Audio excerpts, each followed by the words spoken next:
All right. Welcome to everybody. I'm just letting a few folks get logged in here, and we'll get started. Tim, we're good on volume? We are. All right, good. We're all here and all live, Dr. Mohr. That's a good thing. It's all good. We've got people filing in, and I don't want anybody to miss your introduction. Sure. Is this being recorded? It is being recorded. And as a matter of fact, I should say that up front, that anybody who registered here, so if you are joining and can't stay for the entire thing, we're going to send out a recording to everybody who signed up. So you should all get a full recording of it. Okay. All right. Well, let's go ahead and get started here. So I'm Tim Kelly with T&T Dental. Very excited to have everybody here today. Thank you so much for joining us. And in fact, we were just talking about it before we hopped on the air here. This has been our most popular session so far, and had the most signups of anybody. So I know there's a lot of interest in meeting Dr. Mohr and hearing about his success.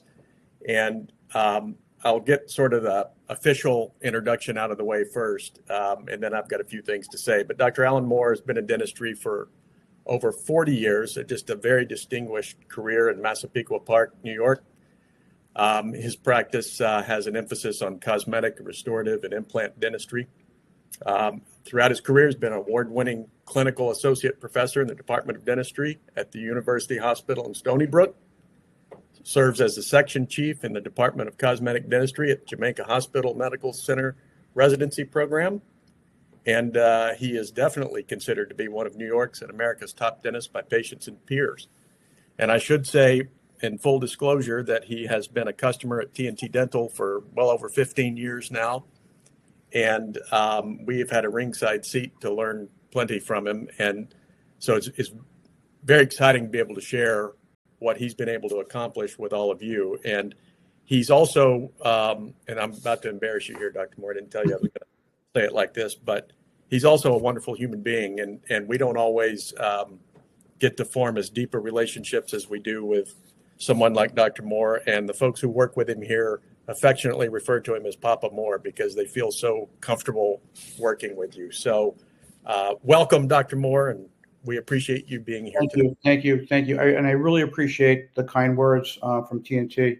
When Papa Mohr was first bestowed on me, I didn't know if that meant I was old or I was really liked. But yeah, no, it's an endearment term. Absolutely. I appreciate it. Well, why don't we start here?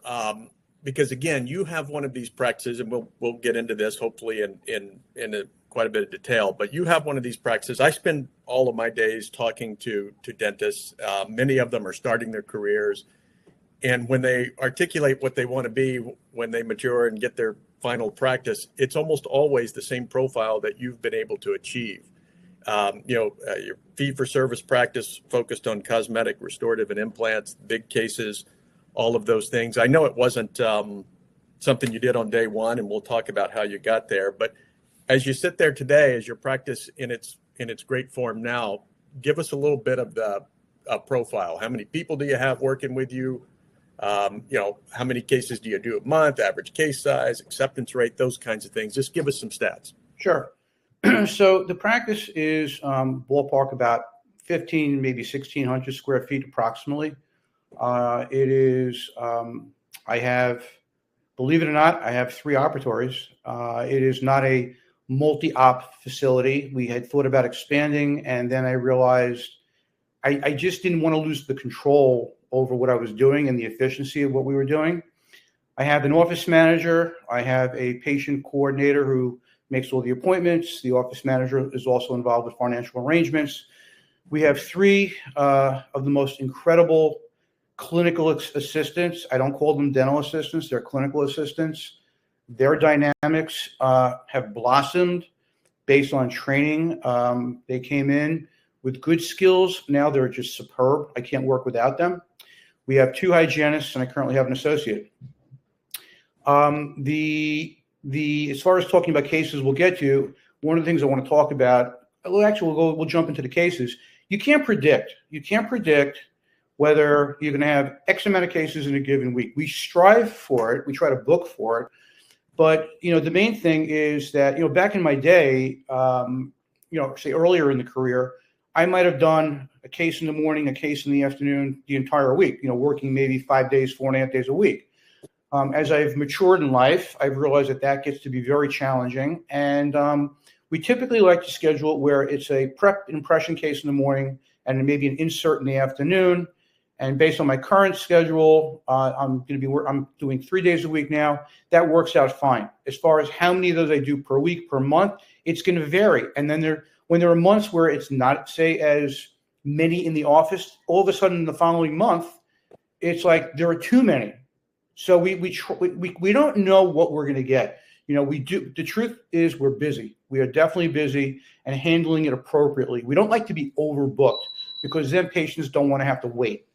But we strive for a minimum, if I had to guess, at least 2 to 3 in my schedule per week. My associate typically more. And again, it varies. It's like the ocean, high tide, low tide. You never know. I mean, with the ocean, it's every 6 hours. But the point I'm making is there's going to be an up and a down. But you have to keep moving forward.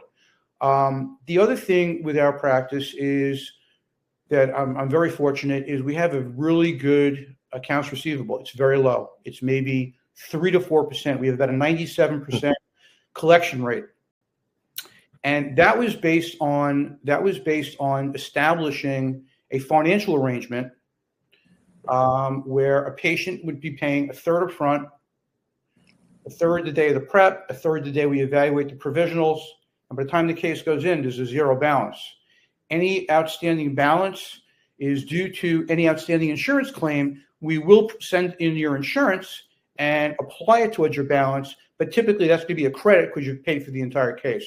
So we really strive very heavily for the financials to work out well.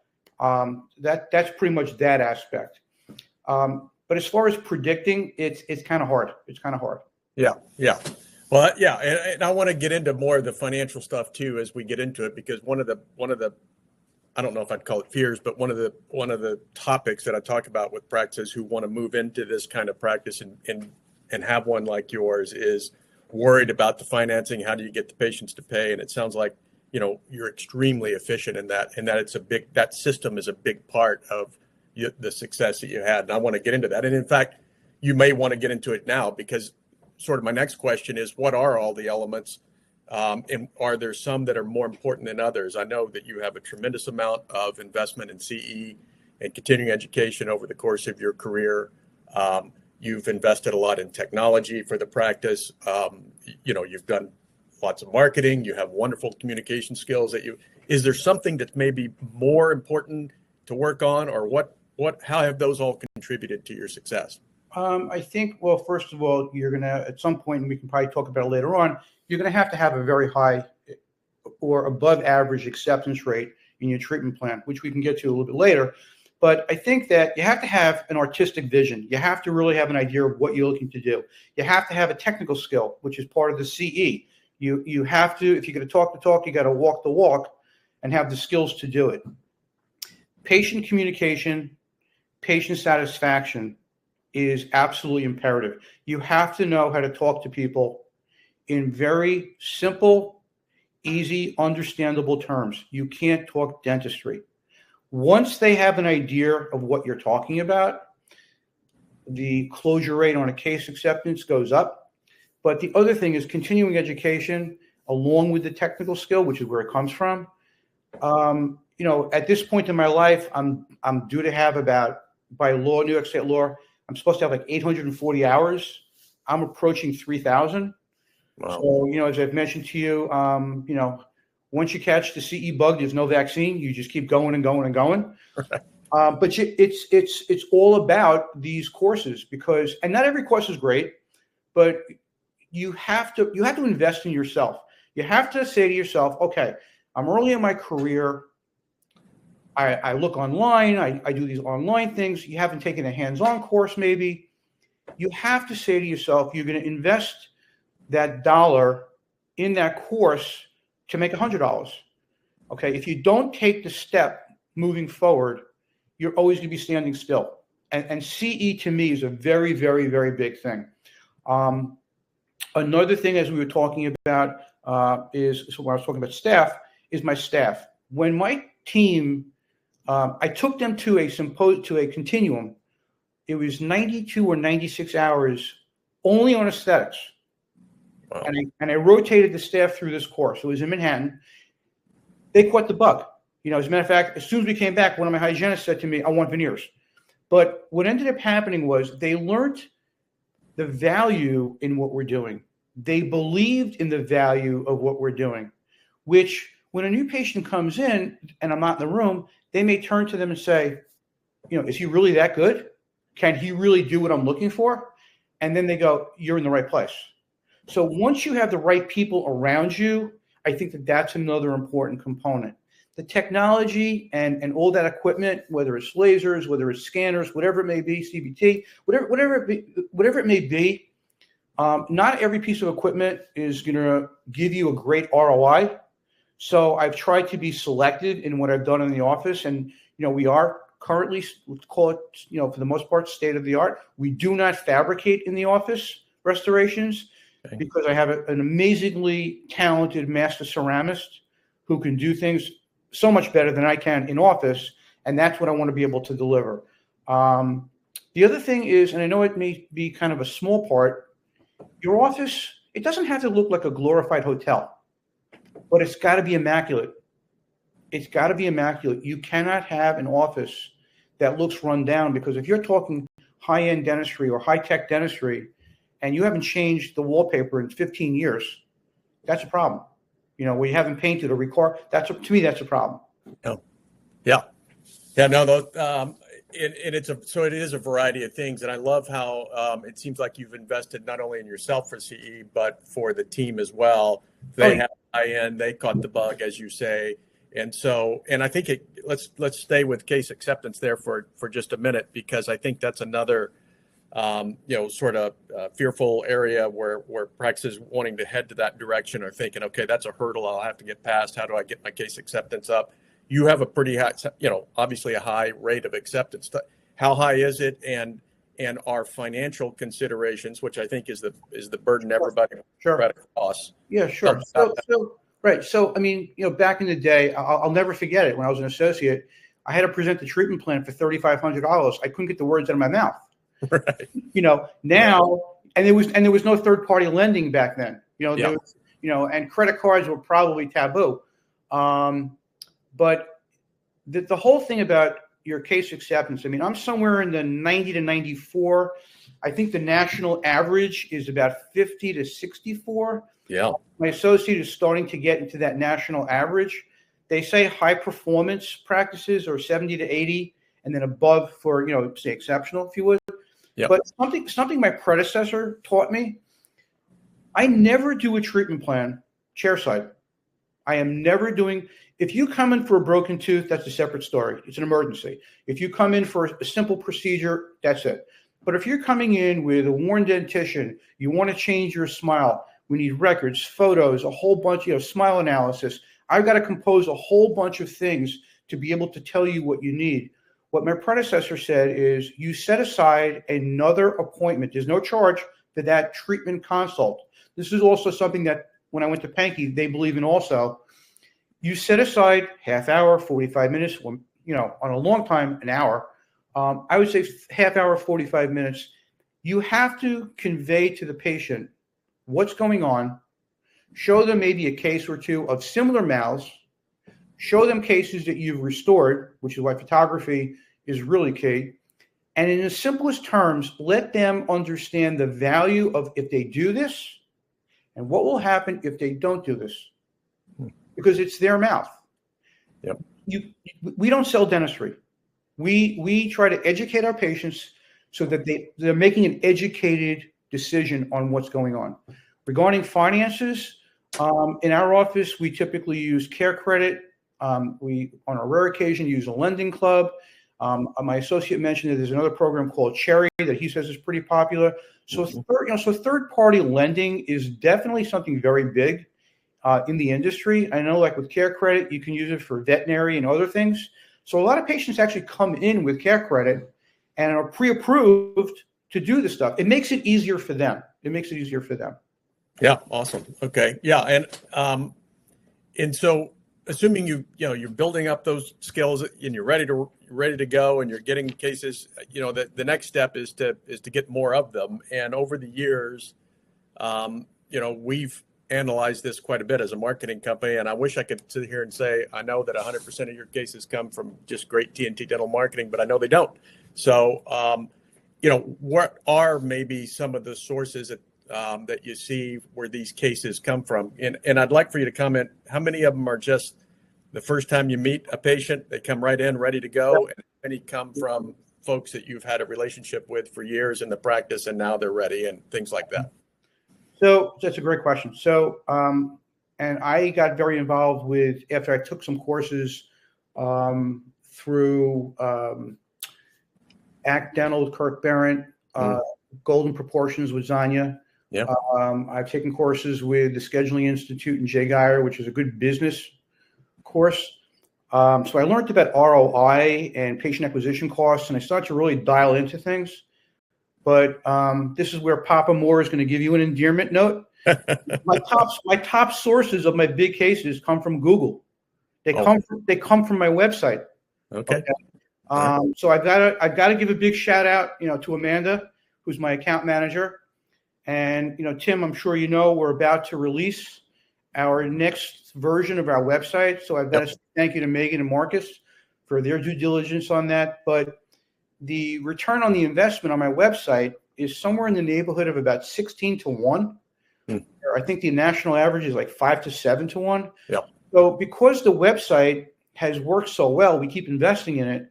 People are coming in because they see the photographs, they see the befores and afters, they read the reviews. So that's probably my number one source. Another source, which has been my entire career, has been from my specialists. My periodontist, endodontist, orthodontist, oral surgery group. Some of them are actually patients of mine. They've got to learn the nature of the practice, what we're all about, what we do. They see the end result. And what we did one year after taking a course, we put together a hard-covered book of before and after cases, some of which we did with those specialists. And we mentioned it in the book. And then one of my clinical assistants and I went to their offices. Typically a specialist comes to you with a tray of cookies they'd like you to refer. Right. We did the reverse. We went with our book and said, listen, there are going to be times you're going to have cases to display. These are your cases we did together. Use it as an educational tool, and thank you for the referral. Now they've got something to use besides their words to show the kind of work that we do. Other patients that we get are the patients that are, say, patients of 2 to 3, maybe 5 years. I have patients from a long time, but I'm doing it for 40 some odd years. But some patients need to digest what we presented, and the timing may not be right. They may still have a mortgage. The kids still may be in college. Our average patient population ranges from 50 to 70. Then it jumps down to probably 30 to 50, and then actually jumps back up over 70. So the older population, if you would, has discretionary money because the mortgage is paid, the kids are out of the house, and they may say, it's time for me. I want to enhance how I look. That's where that third, set of patients are coming from. We rarely get walk-ins. It's not the most typical. I would say that those are the main sources. Yeah, it's interesting. So it's a mix, and it's good to hear that the website is playing its role in there. But I think probably the most innovative thing there, the thing that's specifically unique to you, is that sort of reverse referral effort that you've made to have relationships with the specialists. And I love the idea of that book. And because that's you don't do that overnight. That takes some effort. That takes some real thinking through. And I love that one. And it probably means, you mentioned photography already. You can't become the type of dentist you are without having gone through an education process on the photography side of it. And so I'm sure in fact, I know because I see the pictures, a really good photographer for this kind of thing. Tell us a little bit about that Sure. evolution and what you do in that realm. I'm just going to jump back on one other comment. Oh, sure. So part of what I've also done in my practice is based on my relationships with my specialists. I'm not saying we've set up like a concierge approach, but one of the things that I have personally done with each office manager in those groups is they know when I call, I have a great rapport with them. There's a lot of jokes, a lot. It's a great relationship. They know when they're hearing from my office that we're going to be sending them, quote unquote, either a nice case or whatever. They tend to accommodate us. So it's not just the doctors. It's my relationship with their staff. It's very big. Great point. As far as the photography goes, look, my current residents, I've been teaching at Jamaica Hospital now for 30 years. My current residents classically use their cell phone. And now with all the new like the most recent, I think it's the 16 iPhone, there are so many adapters that you can put on these cell phones to use it to start your photography. And although it's not possibly as good as an SLR, it's an intro. It's affordable. If you're going to get into this world, you've got to spend the time taking pictures. They've got to be clear. They've got to be crisp. My recommendation would be the next step is take the AACD course, learn their format. It's very easy. One of the companies that I have used in my entire career is PhotoMed, based out of California. Back in the day, it was basically Kodak film. Now it's all digital. Yep. The cameras, the SLRs have evolved. So whether it's a Canon or a Nikon or whatever brand you want to get, ring flash, point flash, take the AACD course. PhotoMed has information. The cameras are all set up specifically for dentistry. It's the simplest thing you can. Listen, I'm not a real technical person. I'm not an IT guy. I can do the dentistry. The other stuff gets a little complicated, but PhotoMed really got me through the early stages of photography. Another course that I would recommend, which my associate did, and I got to give him credit, my associate's photography is off the chart. I mean, it's unbelievable what he can do with diffusers and everything else. He took Dr. Colin Pop's course, which you can take. I do believe it's an online course. Again, it's incredible, but you have to have quality pictures. You can't put pictures on your website. First of all, don't use stock pictures. And second of all, they have to be, you don't want to show gory stuff. Don't show surgery. Show a before and after. Show a smile before and after, a full face. Do a few videos, and you just start your journey that way. Yeah, and you just build it up over time. And I think that's one of the interesting things. You mentioned the new website that's about to go live. And one of the things that's always been great about your sites is you're one of the ones that has virtually I don't think there's any stock photography on the site. It's every bit of your stuff. And I think the more personalized you make that the quicker we can get them to know the real you, the better. And so, so that's great. So you also mentioned earlier about all of the CE hours and, maybe 4 times as much as you were supposed to have at this stage of your career. And CE is an interesting topic. Again, when I'm talking to the practices, I see this all the time, in that they invest in some of the CE, they get back to the practice, and it's just hard to implement some of the things that they learned. And, it's kind of the old CE trap that everybody talks about. You get all fired up about it, you get back to the practice, hard to implement. You've obviously been able to overcome that. Talk a little bit about that and how you've been able to do that. Okay, so like CE is it's difficult because you really don't know sometimes what kind of course, what the results are going to be from a course. Like the way I did it in my career is I would read in a lot of the throwaway magazines, Dentistry Today, Dental Economics. I would start to possibly follow a clinician who I thought I admired, maybe would be like my mentor, type thing, gave me good information. So maybe I should go to a live course. The thing with the CE trap, if you would, is you come back, you're all pumped. You took a course maybe Friday, Saturday, or Thursday, Friday, Saturday. You come back on Monday, you tell the staff what we're going to do, and you're all psyched to do it. But by nature, people don't like change. They Yep. don't like change. They don't like administrative change. They don't like clinical change. And if you don't hold yourself first accountable that you want to make this change, then guess what? You've taken this course. It's somewhere in the back of your head, and it's never going to get implemented. It's something you must do. You've got to hold yourself first accountable. Then you have to have your team, administrative and clinical team, because depending on the course you took, understand why. And then it's a slow build. So let's just say it's a clinical thing, and you bring that new technique in, you have to show your assistants, your clinical assistants, why are we making this change? Let's see the result. Maybe it's for the better. Maybe after a week or two, we realize, you know what? We liked it better the other way, but at least you tried it. As opposed to coming back and all of a sudden, everything you were psyched about is now, it goes by the wayside. I will tell you that, years and years ago, when I became, it's got to be like 15 years ago, I did become a client of Kirk Barron's, with Act Dental. Mm-hmm. And one of the things that I realized was I really needed to get the group cohesive, and I wanted people accountable. And when we took this course and he developed these policies, these policies and systems for the office, one of them was about implementing new things, which is also these policies and systems. And after we took the course, there was a team member who resigned because she wasn't going to be part. We found the next person. She jumped in, got trained by everybody else. Everybody got pumped up because they saw the value of the changes we were going to make.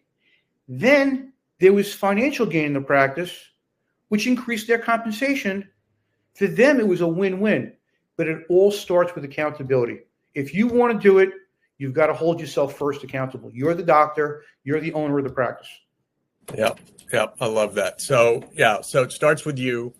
And then and I've heard you tell these stories before where you then get the buy-in from the team, and you're willing to sort of invest that time individually with the team members to get their buy-in. And you're exactly right. No one likes change. And so until you believe in it, it's going to be pretty hard to do. And I think the accountability starting with you, I love all of that. And you've mentioned several, the photography course, and please, re-mention them again, because I know the audience wants to hear all of this. And by the way, feel free to ask questions today, or and if you are going to listen to this later, and you're listening to this in the recorded session, you can get questions to Dr. Mohr, and we'll get answers for you. We'll give you ways to do that. But give us some CE sources that you really like. It could, you've mentioned Peggy. So what are the top sources if somebody's listening to this now and wants to start? Right. So to me, CE is like the menu at a restaurant, but you got to first figure out the restaurant. Are we going for Italian? Are we going for this, Mexican, Asian? Like, what are we going for? So the question becomes one of, are we going for a practice management? Are we going for, a business course? Are we going for a clinical course? Is it going to be a clinical course in aesthetics? Is it going to be a course in implant dentistry? What topic do you like? The thing that's happening now is you have to make a choice between live and online. I just spoke to a resident the other day who said, "Thank God for YouTube," because he's learning so much on YouTube. But it's all about opinion. I think since COVID hit and now it's gone, the problem is some of the courses that used to be available might have diminished to a degree. But for me, you've got to figure out what you like. And now for me, my best courses, and I have to give credit to where credit is due, and I'm going to be dating myself, but back in the day, when I went to Larry Rosenthal's first aesthetic lecture, he is probably he's probably one of the best motivators in transforming your practice and yourself into an aesthetic dentist. I went from wearing scrubs and casual attire. I don't wear a white coat, but I do wear a shirt and tie. There was a certain demeanor in which he just impressed me with this. And, look, it may sound silly, but for me, it worked. But Larry was a great motivator. Hats off to Ross Nash. his style of education, he's like one of my top. He is like watching a cooking show. Get the eggs, get the butter, get the flour, get the bowl, turn the oven on 350. It's step by step by step by step by step. Ross Nash, hats off, absolutely excellent. Gerard Cheech, David Hornbrook out in California. Then we're going to get into some of the heavies. Frank Spear with the facially generated treatment plan, the Warren Dentition. If you've never been to Spear, it is absolutely worth it. I do recommend that you're out of school 3 to 5 years, get your fingers wet first, otherwise it might go over your head. But I have taken the William Strupp and now his partner, Michael Brum. I have taken Strupp's course down in Florida. It's got to be every 7 years. So I've taken it maybe every 5 years. So I've taken it like 8 times in my career. He, by far, clinically, I have never seen a human being prepare teeth. You would swear it was a computer prep. It was absolutely astonishing. You will learn a million different things. He's got his own protocols. I have enhanced my practice with his protocols, not 100% of them, because again, I took what I felt worked for me. And truth be told, he's truly talented, and he'll let you know it. He's a good showman. He's a real good showman. Definitely worth the time to go there. I love that, and I love the fact that you mentioned it there a little bit. But I think it's a big point that you implement the parts that work for you. Right. And not necessarily exactly what you saw, but you take the pieces that work in your practice and with your approach. Right. We got a question here, just real quick. Someone wanted you to repeat the name of the course that you felt helped you with accountability. Right. Okay. And I don't want to forget 2 other things. So I also did. I did not complete all of Pankey. Yep. But I did a good portion of Pankey, which also allowed me to learn how to interview patients. And, there were a lot of things about Pankey that were really good. And I did take some Dawson courses as well. So, people have gone to COIS. There's a lot out there. Again, you have to find what you want. As far as the accountability, it is, I think that ACT Dental with Kirk Barron and his crew. Yep. I was one of Kirk's earliest clients, believe it or not. And he has evolved and has caused evolutions in practices based on his approach. I think he's realistic. I think he listens. I think he's someone to speak to. I think his company is outstanding. To me, it's a 5-star review. I cannot thank him enough. I've met multiple people who have come into my practice from in dentistry to help coach us because of it. So I definitely recommend that. The business course, I think Jay Geyer and the Scheduling Institute is a good course. But everybody has to pick their own. Yeah, it's good. And we got another question here. And you and I have talked about this a little bit before. Suppose you're a practice that has done all the CE, you've gotten to the point where you can deliver the results and you're doing all the right things, but your practice has historically been a PPO-based practice.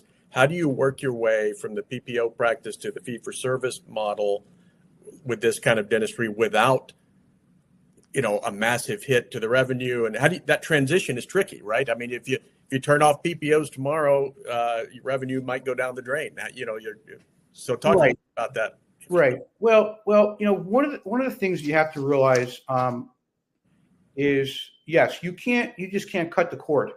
I understand that, but classically, and again, I'm not an insurance-based practice, but I think I'm pretty close to knowing this.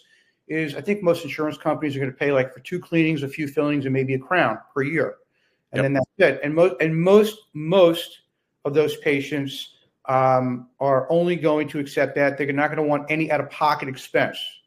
Yep. The other thing for me on a personal note is I remember when I was an associate, that feeling of working in that PPO style environment, I feel like the hamster in the cage. Yep. I was just running and running. So I think what you have to do is once you start to take these courses and start slow, like maybe do 4 veneers, not just 2. Once you start to take these courses and you want to implement it, you need to find the patient that it could be an insurance-based patient, but sit down with them and explain to them the benefit of what you can do. They're coming to you, probably requesting that smile makeover, and explain, listen, you're $1,000, $1,200, $1,500, $2,000 towards this, but it's elective care. They didn't pay anything. Right. So it is going to be an out-of-pocket expense. It's learning. You need to learn the clinical. You need to learn how to do a very comfortable consultation, a treatment consultation presentation. You have to have the pictures to show it, but don't just cut the cord. Otherwise, you'll be sitting there doing nothing. And I think if you then catch that bug and realize this is what you want to do, slowly but surely, as you're doing more of these larger restorative, aesthetic, or just restorative cases, and you're realizing that you're not running from operatory to operatory, and that you're enjoying what you're doing, and financially your practice is growing, you can slowly go clip, and get rid of those insurance companies. Yeah, it's a gradual process and not an overnight thing. But I think that's an excellent point. The other question here that I see popped up that you might be able to answer quickly is, and by the way, I'll make sure that we get follow-ups to everybody. If we don't get to every question today, if we run up against time, we'll get your questions answered. We've got them in here and make sure that you have everything. But the one that I think is pretty interesting, a lot of people wonder, how much of the CE, when do you make the determination that you take your team to the CE and it's not just one for you, and what's sort of the ratio there, and how do you think through that? That's a great question. So when I actually heard Kirk Barrett, I had one of my receptionists / office manager who just retired a year ago. She was with me for about 37 years. I took her and my lead hygienist to a lecture that Kirk was giving at a local society. And I turned to them when it was all, Kirk is very funny. When we got all done, I said, okay, we're bringing him in. And they both looked at me and said, 100%. They went back to the office and told everybody, you can't believe what we just saw. So they were really good. So maybe in the beginning, what you should do is you can take the clinical, but if you go to a course where they have a session for the team, take one or two people, and if it's beneficial, repeat that course and bring more of the team. And then you have to have an office meeting with the entire team and let that meeting be led by the team about what they saw and how they feel they could impact your practice. Step out of the way. Don't be the doctor, dictator, owner of the practice. Let your team kind of guide you. Yes, you're going to make the ultimate decision, but when they feel a sense of empowerment, that they have ownership in this practice, and that they're going to benefit all in all, both in their happiness in their day-to-day, I think it's really, really, really important to take them. But find the course that clicks, and don't be afraid to spend. Don't be afraid to spend and invest in yourself, because long-term, the ROI is going to be positive. Yeah, I love it. It's an investment, not just an expense. It's a true investment in yourself, and there's probably nothing better that you can invest in. All right, yeah, good, all good stuff. And sort of one other final maybe question here is, because I get this a lot. You must be, if you've got a cosmetic focused practice like that, and you're doing these big cases, you clearly must be the dentist of the stars, right? I mean, everybody's famous. You're just only doing athletes. And tell about your patients a little bit. Okay, so my patients are not from the rich and the famous. I've had a few in my practice that actually were either on the local news here or some musicians and some very well-known bands, but obviously I can't disclose that. So believe it or not, in a 10-mile radius of my office, there are 1,100 general practice offices. Wow. Okay. Yes. I didn't know that until we were doing some marketing research, whatever. But there's only about a handful, and I'm saying a true handful. Probably in all honesty, maybe 4 of those offices who I personally would go to because they've been through that type of training. So when you see an office that says, family, general, cosmetic, and implant dentistry, what are you really doing? There is no specialty in cosmetics, but if your focus is kind of limited, that's an important thing. The average patient in our practice is definitely, let's call it white collar, blue collar. I've had patients of mine who are retired mailmen to executives. The whole thing is, first and foremost, never prejudge what a patient could afford. This is a true story. I had a husband and wife come into the office. This is very true story. Husband and wife came into the office. The husband was dressed. He was a warehouse worker. He drove a truck in a warehouse, a forklift truck in a warehouse, and she worked in administration for that same company. She wanted her entire mouth redone with veneers. He needed his entire upper arch done with an implant reconstruction and some lower veneers. We were talking like grand total between the two of them. You were definitely into the 6 figures. Wow. Now, I will be upfront again and say, she was dressed just nicely, and he was dressed, he had on flannel shirt, work boots. I really couldn't tell. And never mind the $3,500 I had to mention originally. Right. This was serious numbers. And what I did was I broke it up that this is your cost, this is your fee, and this is your fee. In the back of my head, I said, they're going to look at me like I'm crazy. Their comment, when can we start? Wow. Okay. So now I take a deep breath. And at the time, my one of my assistants who became our treatment coordinator, she kicked me under the desk because we both couldn't believe it. I walk out of the room and I tell her, okay, Laura's going to take over. She'll have you sit down with our financial coordinator and work the whole thing out. And they just said, no, we're going to pay for it, like right now. So we're both saying, okay, it's going to be, this is not happening. This is a dream. Okay. Right. They were winners of one of the New York State lotteries. So you never know. You never know. So right. don't prejudge. Don't prejudge. Yeah. No, I think that's excellent advice for all of us throughout life, right? Okay, awesome. And Dr. Mohr, I don't know if you could see the question there, but we do have one that says, do you personally offer mentor consulting services? Well, Tim, are you going to talk about the continuum at all today? Or well, I thought it might be a really good time to maybe mention that. So we do have a continuing coming up. We're going to follow up with everybody here with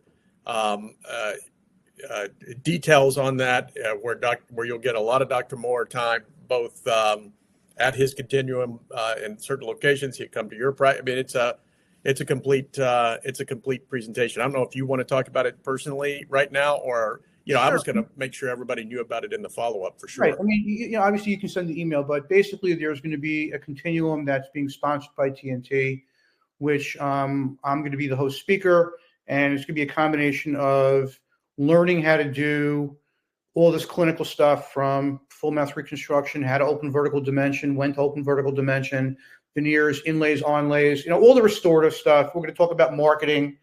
And then one of the options that the attendees are going to have is, if you so desire, I can actually come to your practice. I can speak, I can be there for a day, no more than a day and a half, but probably a day, and talk to your team, your staff, about the front desk. I can talk about the financial arrangements. I can talk about a million different things administratively. I can talk to you about treatment planning. I can talk to you about, what courses do I recommend? I could look at your photography. I could do whatever you like. Okay. I'm a perpetual teacher. Like I said, I've been at the hospital for 30 years. And prior to that, when I was at Stony Brook, I was there for 2 years. So let's say 32 out of my 43 years I've been teaching. So yes, there can be some mentorship, which, TNT could, talk to you about. Also, if you have a general question and they want to email me, they're more than welcome, and we can go from there. Yeah. No, you might be one of the most approachable people I've ever met in my life. So there's a way in there somewhere we can work that out, and we'll get details out for the continuum. I think there's a few spots left, so I'll get that out to everybody. And I think anything else, Dr. Mohr, that you think we didn't cover that you'd like everybody to know? Because I think there was a ton of great nuggets in there. And thank you.